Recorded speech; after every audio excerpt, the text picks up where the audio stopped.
Fala pessoal, tudo bem? Sejam muito bem-vindos ao Tom Maior, edição Consciência Negra. Que tema importante, que dia importante, né, Jéssica? Isso, um Tom Maior super especial e um dos temas é a autoestima da pessoa preta, né, Fumaça? Exatamente, e além disso a gente fala sobre um quilombo cultural e a importância do aquilombamento. E como falar de arte nunca é demais, também falamos no Tom Maior de hoje sobre arte preta nas periferias. É isso aí, então vem com a gente porque o Tom Maior de hoje já começou, vambora!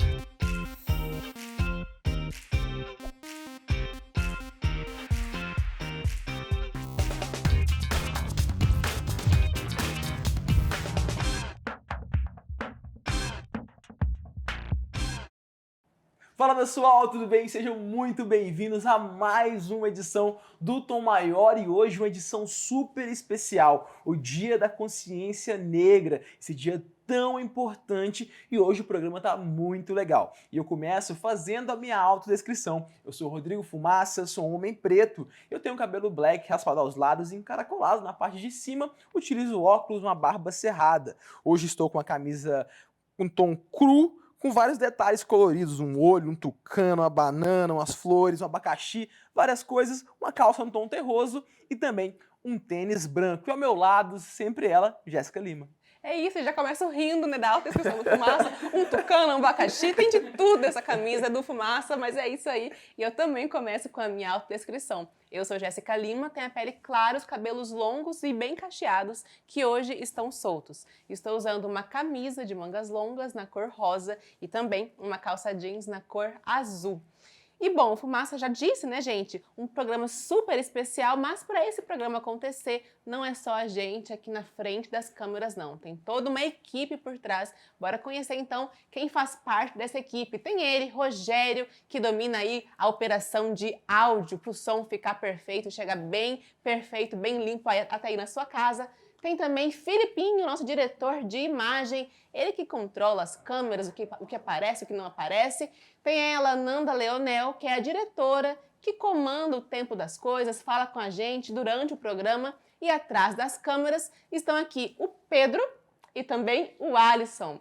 E lá no Master, o Rui, que é o responsável por fazer toda a programação chegar até você. Agora sim, bora começar um Tom Maior especial do Dia da Consciência Negra, né, Fumaça? É isso aí, a gente começa falando sobre autoestima com duas pessoas super especiais. Primeiramente a Lua. Lua, seja bem-vinda ao Tom Maior, tudo bem? Obrigada, tudo bem. Fala aqui no microfone para Tudo nós. bem.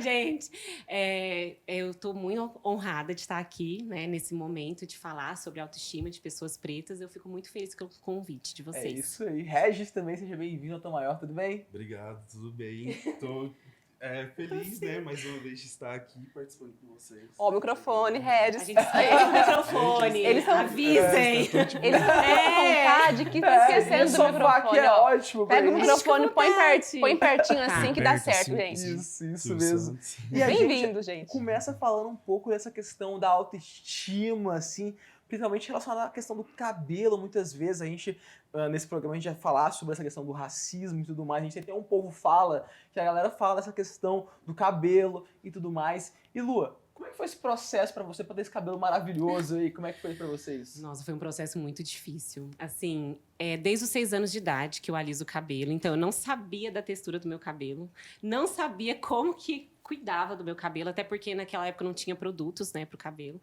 E aí, quando minha mãe começava a pentear meu cabelo seco, ela falava assim, nossa, eu não consigo mexer nesse cabelo. E aí a gente tinha dificuldade, né, dessa autoaceitação, porque a gente não tinha referência de pessoas pretas naquela época, né, de representatividade, falar, de ver beleza também em pessoas pretas. Então, meu sonho era ter o cabelo liso, então eu alisei o cabelo durante muitos anos da minha vida, né, e isso foi um momento que, quando eu me vi e eu não estava mais me reconhecendo nessa questão de ficar alisando, eu tive corte químico também no meu cabelo. E aí eu achava que eu ainda tinha pouco cabelo, de tão ralo que meu cabelo ficou, né? E aí, quando eu comecei a fazer as tranças, que foi o momento de me identificar como mulher negra e ver a questão de ancestralidade, pesquisar sobre isso, foi uma libertação, né? Libertar a dor de alisar o cabelo, né? Então, para mim foi muito importante esse processo, está sendo também, de reconhecer como mulher negra.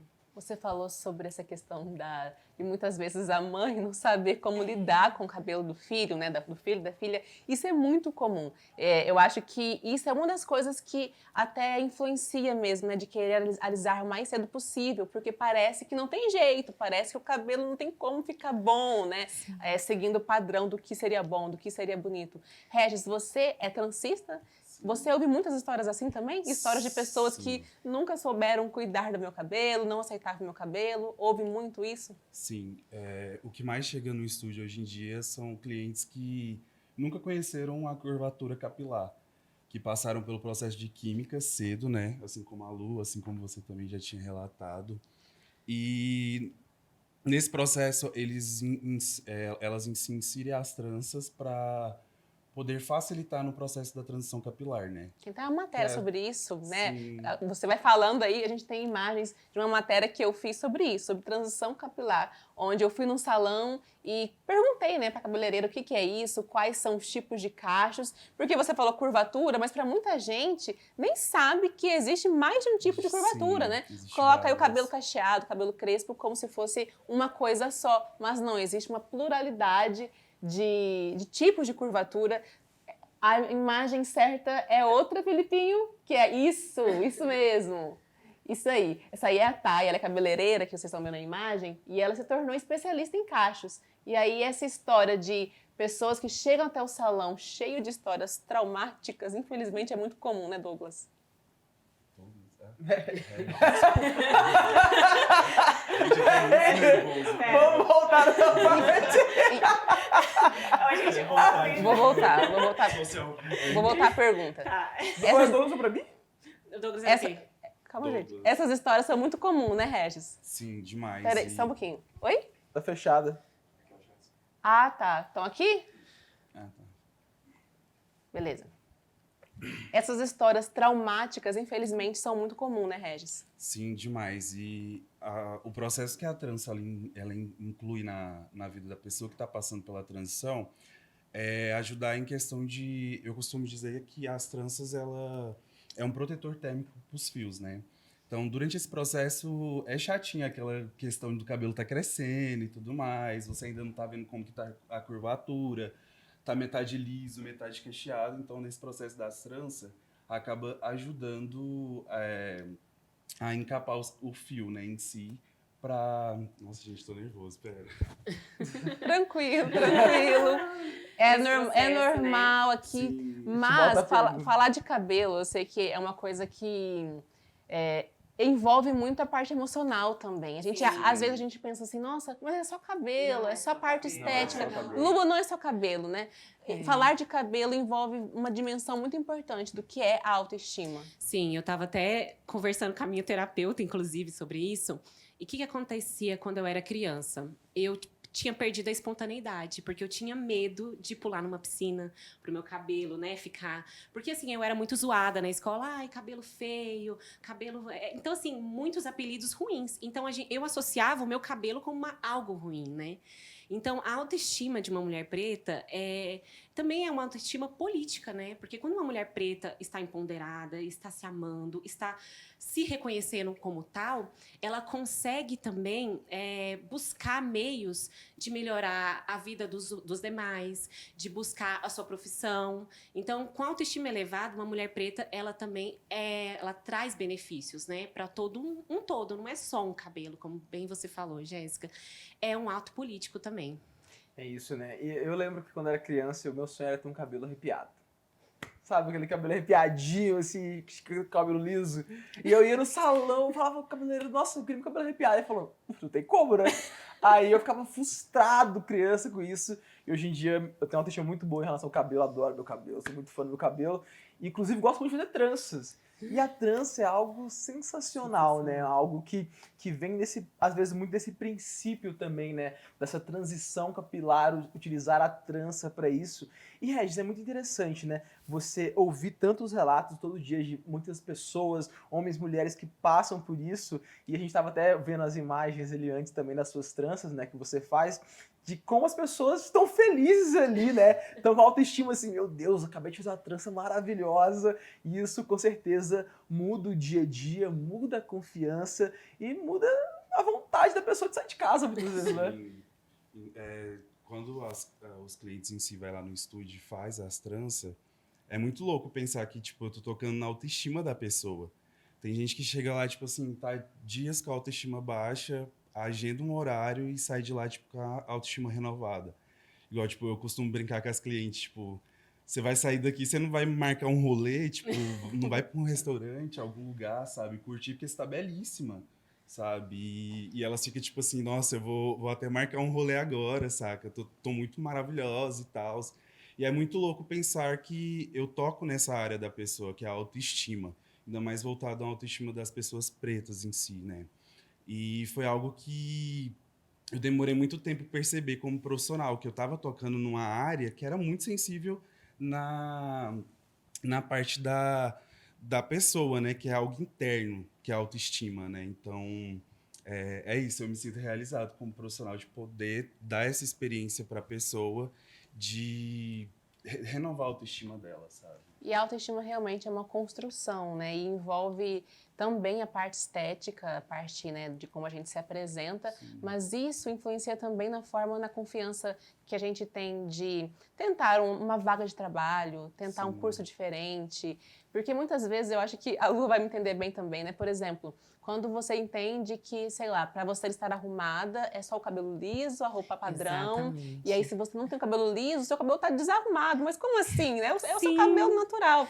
E Sim. tem também muito aquilo de achar que o cabelo cacheado não passa seriedade.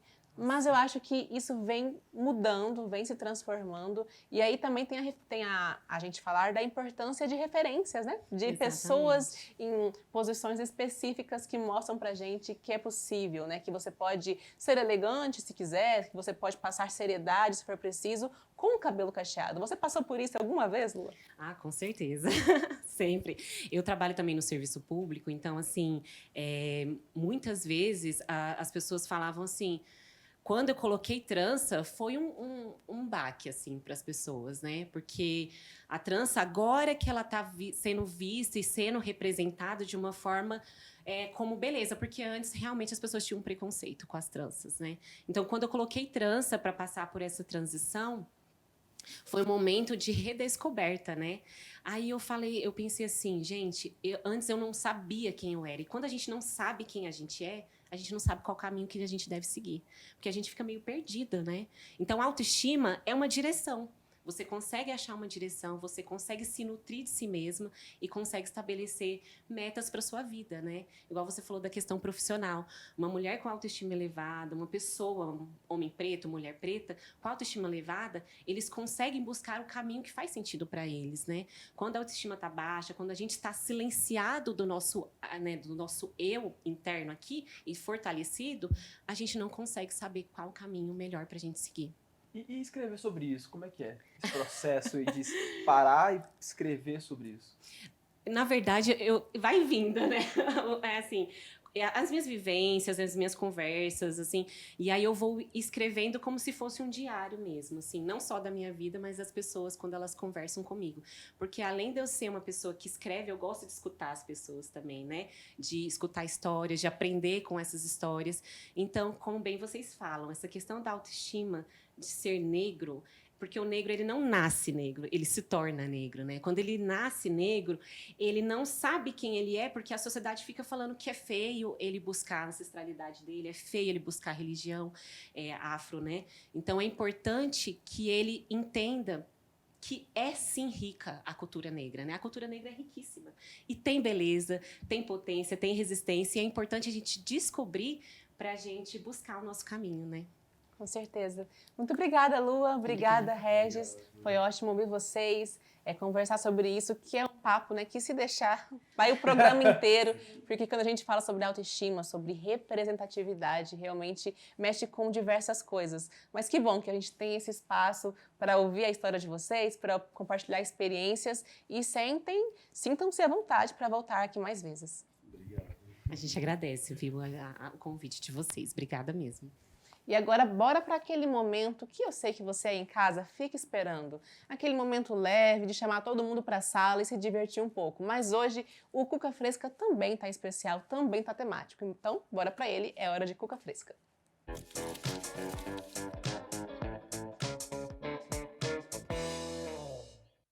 E para começar, que tal conhecer um pouco de história negra na literatura? Bora ver. A escritora mais reverenciada de sua época, Carolina Maria de Jesus. Caro leitor, eu queria muito falar desse livro, Quarto de Despejo, mas eu vou falar da escritora, porque eu sei que a partir disso você não vai ter outra opção, você vai querer ler esse livro. Carolina Maria de Jesus foi uma escritora que durante 6 meses no ano de 1960 mais vendeu livros. Foram mais de 10 mil exemplares desse livro aqui, Quarto de Despejo, que esgotou em uma semana. Ela vendeu mais, muito mais que 3 milhões de exemplares que foram traduzidos em 16 idiomas. A mulher era solicitada nos maiores eventos da época. Carolina era o nome, consegue me entender? E ela foi um grande nome internacionalmente. E o melhor disso é que ela pôde viver esse momento, ela soube o quanto ela era importante. E essa mulher será homenageada nesse mês de outubro em Nova York e Washington em um debate que tem como nome Carolina, a escritora do Brasil. Negronas e negrões, vocês imaginam o que é para um escritor ou uma escritora negra ser reconhecida em uma época que se negava a sua negritude justamente para acessar esse espaço e anos depois continuarem homenageando o seu legado na literatura brasileira? Isso é imenso. Uma mulher como essa, que é reconhecida e homenageada fora do Brasil, precisa ser consumida absurdamente aqui no Brasil. Então, o pedido, leia Carolina Maria de Jesus. É isso, Carolina, que hoje é tida como um dos nomes clássicos da nossa literatura. E eu vou fazer até uma propaganda aqui, né? No Literando, meu programa sobre literatura, a gente fala sobre ela no episódio da literatura produzida no Sudeste. Então, se você quiser conhecer mais sobre quem foi Carolina, é só ver lá em nosso canal do YouTube. E o Cuca Fresca não acabou. Agora a gente conhece a Maitê. Olha só, tendo a primeira experiência colocando tranças, isso mesmo, bora ver. Hoje é a primeira vez da Maitê sendo trançada e recentemente a Maitê fez 3 aninhos e ela nunca tinha feito nenhuma trancinha, até que hoje ela veio fazer comigo pela primeira vez. E eu fico muito feliz de ver hoje em dia as mães levando crianças em espaços para serem trançadas ou até mesmo fazer uma mudança. Isso, gente, é tão importante porque a gente vai estar construindo uma autoestima surreal naquela criança. Ela vai entender e vai compreender que ela é bonita com qualquer cabelo, seja seu crespo, seja um trançado, seja um afropuff, e eu amo entregar isso para as crianças, sabe? Quando elas olham e vê que tipo, caramba, eu sou uma princesa. E antigamente a gente sabe que não era bem visto assim, né? E hoje eu fico tão feliz de ver mães construindo autoestimas desde pequenininho. Isso é muito importante. Muito linda, Maitê, né, gente? E que jeito fofo de terminar o primeiro bloco do Tom Maior de hoje. Mas foi só o primeiro, tem muita coisa boa para acontecer ainda. Então não sai daí que já já voltamos com mais.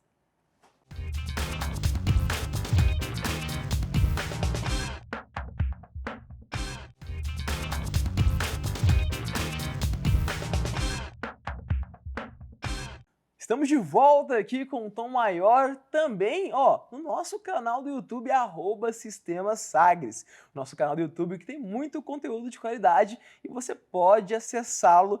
E ó, tem educação, pauta 1, pauta 2, literando, aperte o play, raiz brasileira e também as matérias aqui do Tom Maior. Você pode acompanhar, são mais de 100 mil inscritos lá no nosso canal do YouTube e você pode fazer parte aí dessa galera. E agora a gente continua aqui o Tom Maior, porque está na hora de conferir uma matéria muito legal, onde o Matheus dos Santos, nosso repórter, agora oficial, nosso repórter oficial aqui, que vai falar sobre o racismo em relação ao pessoal na rua. Falou com o pessoal na rua, perguntou sobre o racismo. O que será que o pessoal achou? Vamos ver. Fala pessoal que está acompanhando aí a programação do Tom Maior de hoje. E eu estou aqui nas ruas de Goiânia para saber o que o povo entende sobre racismo ou se acreditam que vivemos em uma sociedade racista. Vem comigo, bora ver o que esse povo está pensando. Você acredita que o Brasil é um país racista? O Brasil eu não sei tanto, mas eu acho que a incriminidade que fala, é mais, e eu acredito que é mais fora, mas mesmo assim no Brasil já está tendo muito também. O que você acha que pode ser feito para combater esse racismo no dia a dia? Ser igual, né? A pessoa ser considerada tanto faz branco como preto, Você vê até que tem vezes que o racismo é tanto que uma pessoa, às vezes, o moreno sabe fazer mais do que aquela pessoa branca e recebe, entre aspas, bem pouquinho, porque nós somos pretos, né? E sendo que a qualidade do preto também tem muitas coisas que pode ter mais inteligência do que o próprio da natureza branco, entendeu? E eles não veem isso. A senhora acha que hoje em dia o racismo ele ainda é oculto por debaixo ou ainda pessoas fazem mesmo a amostra sem preocupação? Eu acho que faz a mesma amostra sem preocupação. O pessoal hoje eles não está nem aí para negar o racismo, continua, está vivo aí. Infelizmente, nós estamos passando por isso. O meu povo, que eu sou de família de negro, eu sou bisneta de uma escrava, sou da cidade de Salvador, certo? Vim aqui para Goiânia. Minha filha teve muito problema na escola, com cabelo de bombril, com tantas coisas que até hoje ela tem problema por causa disso, do racismo. E o que poderia ser feito para se combater esse racismo no dia a dia na visão da senhora? A pessoa se conscientizasse mais, tivesse mais amor ao próximo. Sueli, me fala, na sua opinião, o racismo ele é mais oculto ou as pessoas fazem mesmo sem medo das consequências? Atualmente eu acho que está fazendo sem medo de consequência mesmo. E na sua opinião, para combater esse racismo, o que deveria ser feito? Tem que fazer mais campanhas, né? Para conscientizar todo mundo.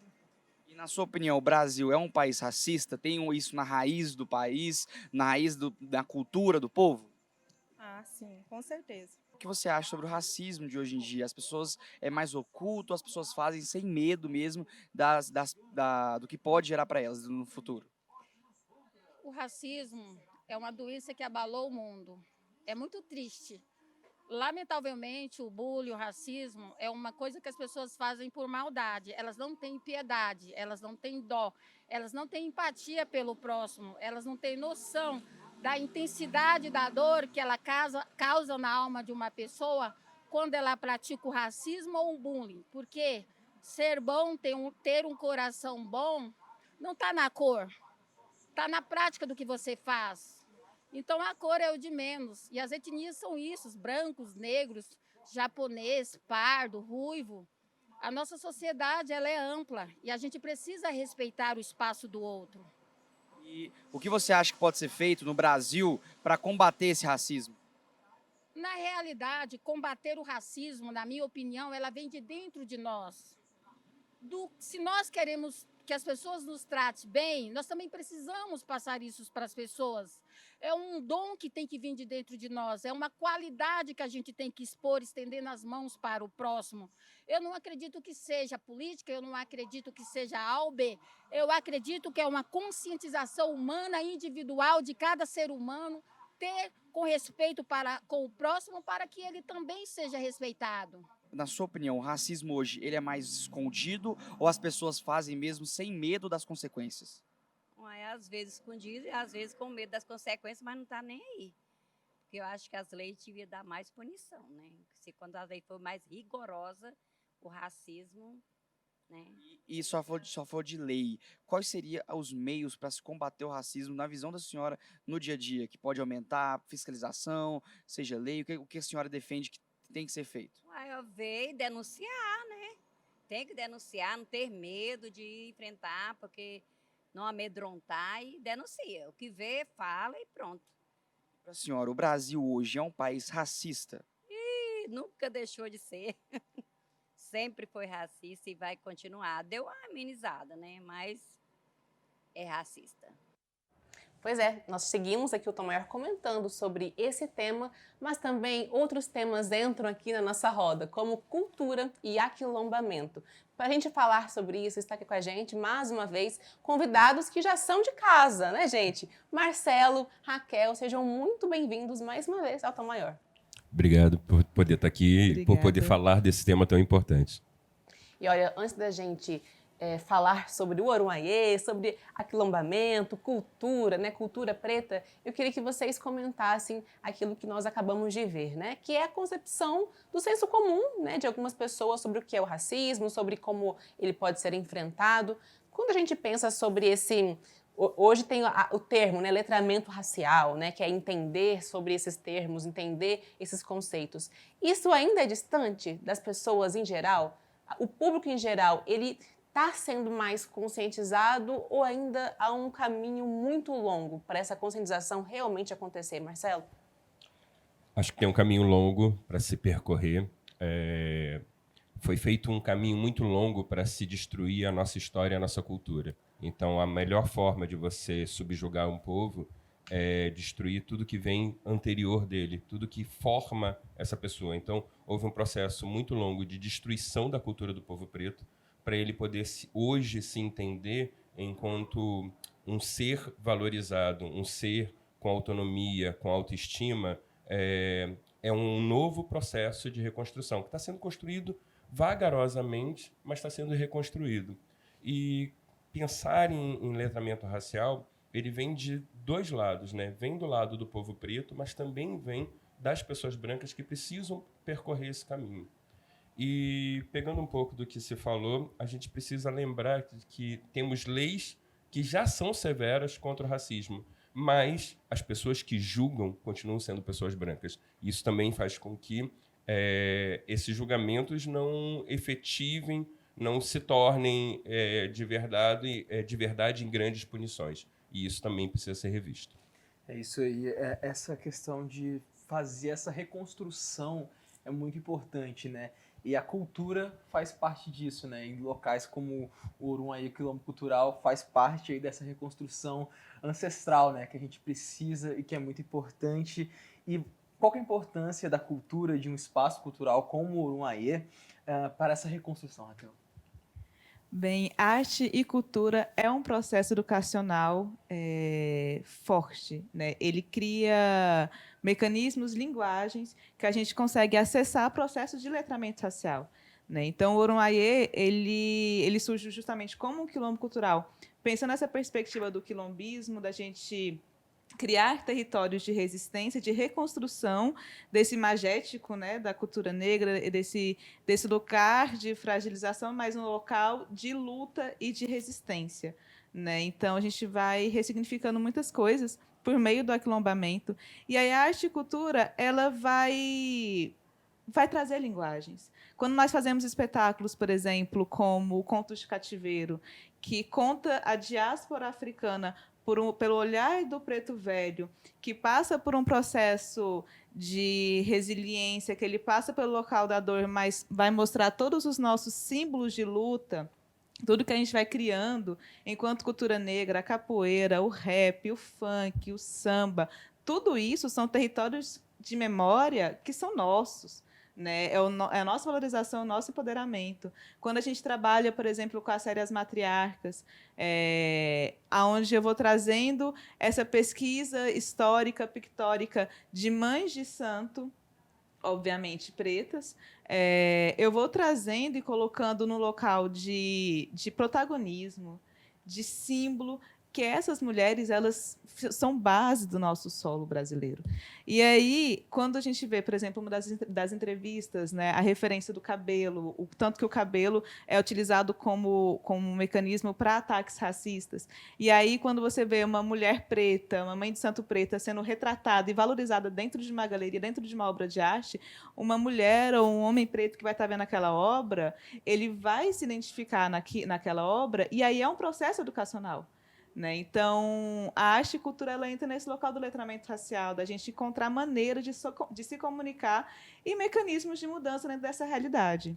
E é um processo também de resgatar, muitas vezes, né, essas origens, essas raízes, que muitas vezes nós mesmos não definimos, não defendemos como tendo origem preta. Como, por exemplo, você vai pensar no samba, a gente não lembra quais são os nomes da base do samba. Ou, por exemplo, se eu pensar em literatura, que é algo que eu gosto muito, quanto tempo demorou para a gente reconhecer que Machado de Assis era um autor preto, por exemplo? Então, eu queria que você comentasse um pouquinho, Marcelo, sobre isso, sobre como que é fundamental a gente dar espaço e valorizar aquilo que foi produzido por grandes nomes de pessoas pretas. Como que isso hoje fortalece a autoestima do povo preto?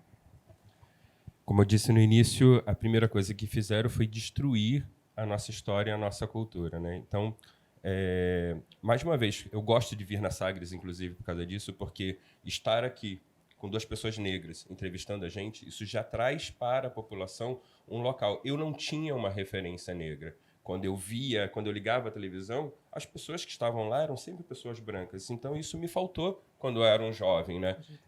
Então, é fundamental a gente ter essa imagem. E aí nós temos vários nomes que são apagados, e por isso que é tão importante a gente falar do Dia da Consciência Negra, porque André Rebouças foi um cara fundamental para o processo abolicionista. Só que pegaram a princesa branca, transformaram ela numa heroína, pegaram a imagem dela e pintaram a imagem dela muito parecida com Nossa Senhora, para além dela ser heroína, ser santificada, e aí você apaga todo um processo de luta de várias pessoas negras para que a abolição acontecesse e bota tudo no nome de uma única heroína, que é essa Princesa Isabel. Então, ter o Dia da Consciência Negra é a gente falar que assim, não, peraí, tinha muita gente brigando, tinha muita gente lutando para que esse processo abolicionista acontecesse. É isso, né? Esse processo que foi muito importante, e a gente fala sobre esse dia, que é a primeira vez que é feriado aqui, por exemplo, em Goiás, né? No nosso estado, pela primeira vez que agora no Brasil todo é feriado, em alguns estados já era ali um feriado, e Raquel, é muito interessante você trazer essa parte cultural da arte, né? Por exemplo, Conto de Cativeiro foi um espetáculo ali que eu aprendi muito, sabe? Eu acho que eu fui lá ver e aprendi, entendi. E as matriarcas também, aquela exposição tava maravilhosa. Pra quem não... Pô, vocês perderam essa exposição, tava coisa linda ali no Octomarx, correto?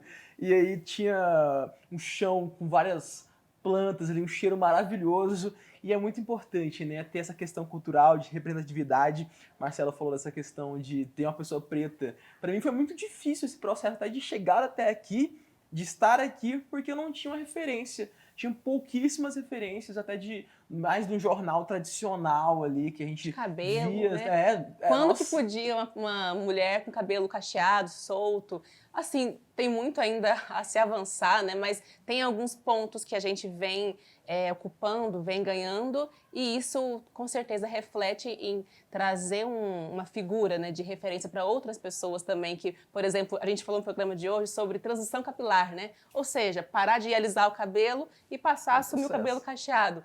Eu acho que quando uma pessoa assume, vai uma onda, uma fila de pessoas que também se sentem incentivadas a isso, né? Então vocês aí nesses espaços, ocupando espaços tão importantes do ponto de vista cultural, também inspira uma fila de gente que passa também a se enxergar nesses espaços, né, Fumaça? Exatamente. Não, comigo aconteceu um momento que foi muito legal, que foi a questão de que o menino um dia queria o cabelo igual o meu. E aí ele começou a cortar o cabelo do lado aqui, queria o cabelo igual o meu, porque ele adorava me ver na televisão e ter esse cabelo. E é muito legal, né, Raquel, a gente ter esse tipo de referência a todo momento. E conta pra gente a importância do Orunhaiê nessa relação de ser esse local de aquilombamento e de representatividade, que é muito importante. É muito bom essas narrativas, né? Bem, o Orunhaiê, quando ele pensa cultura, né, quando ele pensa arte, ele vai contra a narrativa da destruição, né? Ele diz que nós estamos vivos e vocês não nos mataram e não vão conseguir nos matar, né? Que nós somos articulados, que nós somos fortes e combativos, né? E o Orunhaiê, ele se põe em luta, né? É uma ilusão pensar que nós não estamos em guerra, porque todo dia morre mais de uma pessoa preta no Brasil. E isso é naturalizado, né? Então nós estamos em guerra. Pessoas pretas estão morrendo o tempo todo. Então, o Orunhaiê, ele é esse posicionamento de luta, utilizando ferramentas, armas, que são as linguagens artísticas que a gente trabalha, né? Então, quando a gente vai construindo esse espaço de aquilombamento, a gente vai estar dizendo isso, né? Então, a gente consegue utilizar do teatro, da música, das artes visuais, da produção cultural, né? Então, a gente vai trabalhando mecanismos de qualidade de vida financeira também com pessoas pretas para poder se adentrar no circuito cultural e receber dignamente por aquele trabalho. E a gente vai utilizando isso como formas de agir na sociedade, pensando esse campo de batalha em que nós estamos vivendo, né? Então, o Orunhaiê, digamos assim, é o quê? Um forte de luta? Um centro de resistência. E aí tem tem duas coisas que eu acho que são fundamentais serem faladas. Uma, que você traz que é a primeira vez que nós temos o feriado o feriado nacional do Dia da Consciência Negra, e aí a gente precisa lembrar que o Estado de Goiás, um pouco antes do Congresso Federal, a Assembleia Legislativa, votou contra o feriado no Estado de Goiás.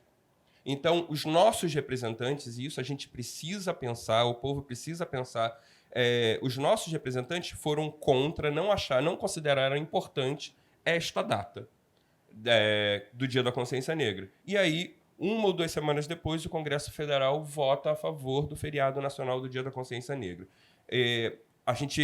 Acabamos de passar por um pleito eleitoral que isso precisa ser pensado porque vão vir mais políticos, mais pessoas, e nós, principalmente o povo preto, precisamos nos vigiar em quem estamos votando.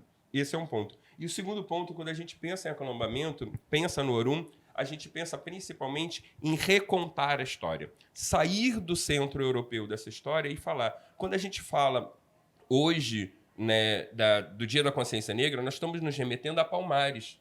Nós estamos remetendo a uma história que durou mais de 100 anos. As pessoas contam lá, quando você está no processo escolar, fala de Palmares como uma história de derrota. Não. São 100 anos de luta, de 1580 a 1695. No auge do processo escravista do Brasil, os caras sobreviveram. Teve gerações que nasceu livre dentro de Palmares e morreu livre dentro de Palmares, em pleno processo escravista. Então a gente precisa recontar essa história, mostrando que aquilo ali foi uma história de vitória. A gente tinha Portugal como uma das maiores potências econômicas do mundo e não conseguiram derrubar Palmares por 100 anos. Então a gente precisa rever essa história. E é muito importante a gente recontar ela. Recontar ela para que o povo preto fale que assim, não, nós lutamos e nós vencemos. Vencemos por 100 anos, não foi pouco tempo. E dessa forma a gente convida para a luta de novo, né?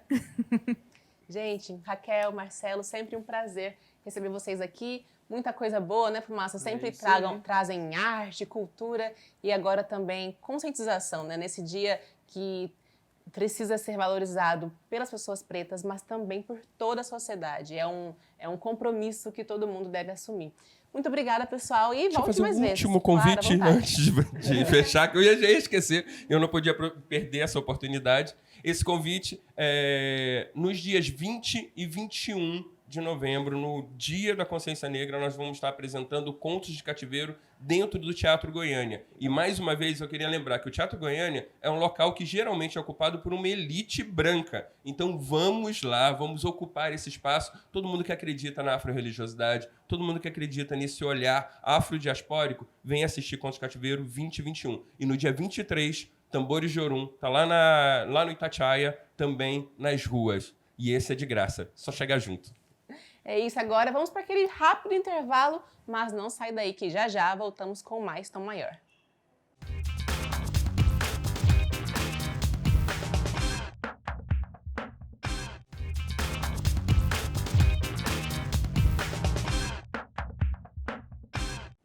Estamos de volta com mais Tom Maior aqui na Sagres TV e agora nós conhecemos o valor da educação antirracista, conhecendo mais de uma escola quilombola aqui de Goiás. Bora ver.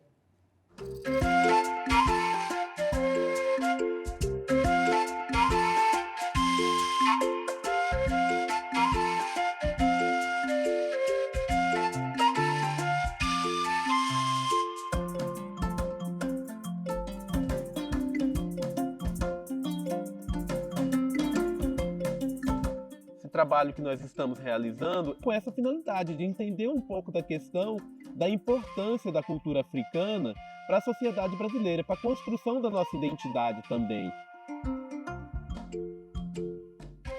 Desenvolvi um projeto em que a gente trabalha essa questão da educação antirracista dentro da escola.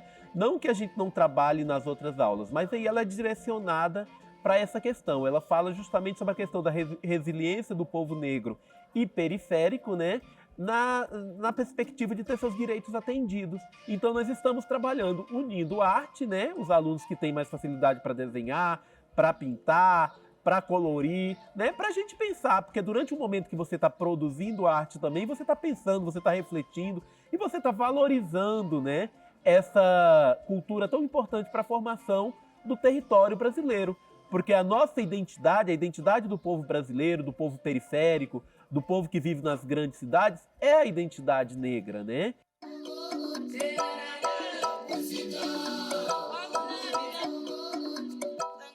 Nas outras escolas eu sempre me senti meio excluído, né? Participar daqui me faz ser uma pessoa melhor, a escola me ajuda nisso todos os dias, me inclui. Eu não me sinto excluído aqui no projeto da escola. Aqui eu me sinto importante.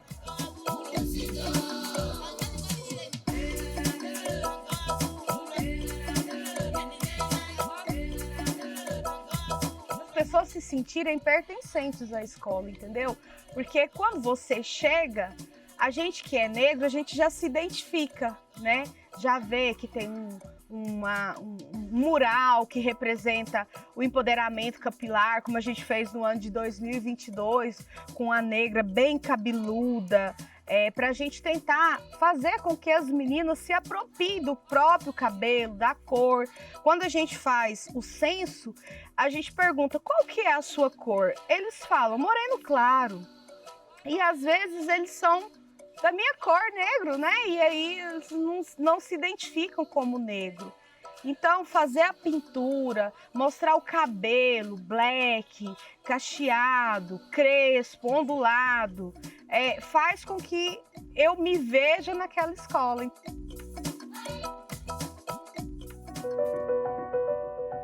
O colégio me ajudou muito sobre a minha aceitação. Porque é um colégio onde eu vejo pessoas maravilhosas se soltando, se mostrando do jeito que elas são de verdade. E isso, elas não têm medo de mostrar quem elas são. Porque o colégio quilombola ajuda a gente a se aceitar do jeito que a gente é. E por ser um colégio quilombola, aqui nós sempre estamos fazendo, de alguma maneira, projetos semanais, mensais, para que nós possamos relembrar, reforçar a identidade deles. Quando a gente solta o cabelo e fala, olha, o seu cabelo é a sua coroa, você é uma rainha. E quanto mais alto o cabelo da negra, mais empoderada você é.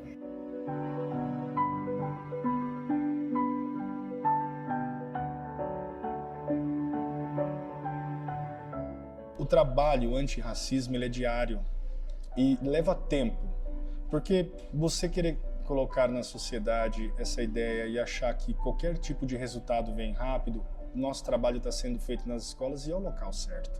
São dentro das escolas que nós vamos mudar a sociedade em vários aspectos. O racismo é importantíssimo, é um dos aspectos na questão da educação social.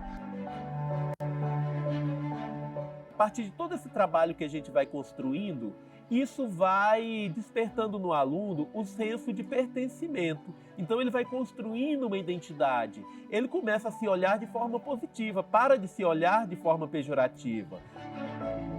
Eu me aceito como uma mulher negra, me acho muito maravilhosa como pessoa. E eu sei que o mundo não é um conto de fadas. Então eu levo muito isso para a minha vida, porque eu sei que pessoas vão falar, vão me discriminar pelo meu tom de pele, pelo meu jeito de vestir e muitas vezes pelo meu cabelo. Porém, eu me aceito. E se eu tô me aceitando, já é um meio caminho andado.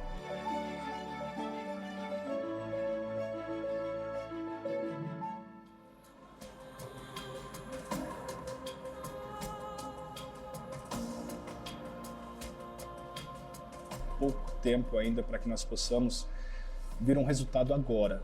Mas eu acredito que dentre 10, 15, 20 anos, isso vai ser um assunto tão comum e corriqueiro que os filhos deles vão poder mostrar para nós que valeu a pena. É um trabalho de formiguinha, mas nós não temos que pensar somente no projeto de lei, nós temos que pensar como sociedade, como paridade, igualdade. Seja o que você é, não importa o que as pessoas vão falar de você. Você vai ter vergonha do seu cabelo? Vai ter vergonha de mudar suas características porque uma pessoa não gostou? Não faça isso, porque você é maravilhosa do jeito que você é.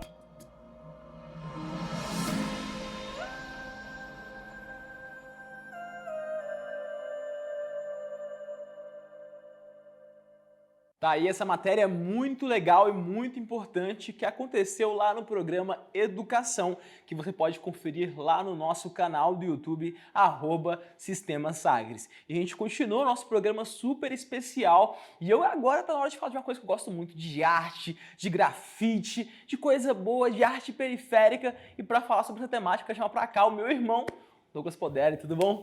Como é que você tá? Joia? Na paz? Na paz. Douglas, fala aqui pertinho, ó. Não esquece do microfone, tudo certo. Douglas, conta pra mim. A gente acabou de ver uma matéria sobre o valor da educação antirracista nas escolas. Queria que você fizesse esse exercício, né, de lembrar os seus tempos lá de escola. Você acha que se tivesse uma educação verdadeiramente antirracista na sala de aula, teria feito diferença? Olá, pessoal. Sim, teria feito total diferença, né? Na minha época mesmo, lá na escola, né, quando eu era mais novo, não tinha muito essas questões, né? Não tinha muito essas pautas. Tipo assim, a gente já sofria, né? Meio que o racismo ali, de alguma forma, até mesmo por outras crianças que às vezes nem sabiam o que estava fazendo, mas de alguma forma eu estava reproduzindo aquilo, né? E a gente não tinha, como se diz, uma base ali, né? Só um pouco meio que a estrutura da família, que meio que passava um pouco a situação do que estava acontecendo, mas de alguma forma eles não queriam transmitir isso pra gente, né? Porque como a gente ainda era criança e tudo mais, eles não queriam jogar esse peso pra cima da gente. Mas eu acho que hoje em dia, vendo hoje em dia, é muito importante. Eu tenho dois filhos negros, e eu passo para eles essa questão racial bastante, essa questão do empoderamento. Sempre levo ele também para as rodas, pelos movimentos do grafite. Ele vê bastante pessoas pretas se movimentando e tudo mais. E de alguma forma eles estão ali meio que crescendo e já amadurecendo, já entendendo como é a estrutura. E da mesma forma que já estão entendendo como é a estrutura, eu já estou ali meio que rompendo essas estruturas também, já passando para ele, já informação, empoderamento, tudo mais, para que ele possa crescer uma criança forte e consciente do que está acontecendo. É isso aí. Esse empoderamento que é tão importante e muito visto na sua arte, né, Douglas? E é muito interessante a gente falar sobre isso, entender. E eu queria que você me contasse como é que você começou essa história na arte, no grafite, e como que é se expressar de maneira contra o racismo dentro da arte. Sim, eu comecei no final de 2009, né, no break, dançava break. Aí eu comecei a participar dos movimentos, aí nos movimentos também tinha os live paint, tinha o grafite ao vivo, ali onde tinha o pessoal grafitando, sentiu interesse, aí a gente primeiramente começou no pincho, aí fizemos algumas demarcações, algumas tags pela cidade, através das tags e dos pinchos eu conheci o Bomb, que são letras rápidas e gordinhas, né? E daí foi indo, comecei a criar personagem e tudo mais, senti a necessidade de criar um personagem aonde representava o nosso povo, então foi aonde eu troquei até meu apelido, que era outro, passei para Douglas Poderi, que Poderi vem de empoderamento e poder para o povo preto. Então daí eu comecei a criar um personagem. Eu vi que muitas das vezes quando você vai numa loja de tinta ou alguém vai se referir a uma cor de pele, ele sempre refere a um tom de marrom clarinho, como se fosse uma pele branca. E aí eu senti a necessidade de criar um roxo, onde eu coloquei o nome dele de Roxo Poderi, que aí através dele eu consigo reproduzir pessoas, tanto pretas mais claras até as pretas mais retintas. Então, daí surgiu. Mas aí o meu estudo vem dialogando sobre essas questões, sobre o povo preto, também as crianças, um pouco dos animais do cerrado, e por aí estão indo. E eu acho super importante a gente colocar isso no nosso trabalho, pelo fato, igual você falou, né, das crianças, né, e tal. Então, de alguma forma, chama a atenção da criança. Em alguns murais eu sempre reproduzo criança, sempre quando eu vejo uma criança que está próximo ao mural que eu estou pintando, ou próximo ao lugar onde eu estou pintando uma tela, algo do tipo, eu sempre chamo ela, mostro para ela os caminhos que a gente pode trilhar também como pessoa preta e de alguma forma ela interagir e não só fazer parte como a imagem, mas como artista também daquela obra. É a questão do reconhecimento, né, Douglas, que é muito fundamental assim para crianças, para adultos. E eu queria que você falasse um pouquinho também sobre a questão do que você acha que a arte preta, principalmente periférica, ainda pode alcançar. Sabe, quais são as barreiras que ainda persistem e qual que é o seu sonho, assim, quando você pensa nessa comunidade mesmo de artistas, de pessoas que produzem arte nas periferias, qual que é o seu sonho quando você pensa no lugar que essas pessoas ainda podem alcançar com a sua arte? Então, as barreiras, tem várias barreiras, né, que a gente vê, além do racismo, também tem a questão do financeiro, né, porque tem a questão do material, tem todo esse rolê, vamos dizer, né. Então, essa é uma barreira muito grande, né, aí mesmo...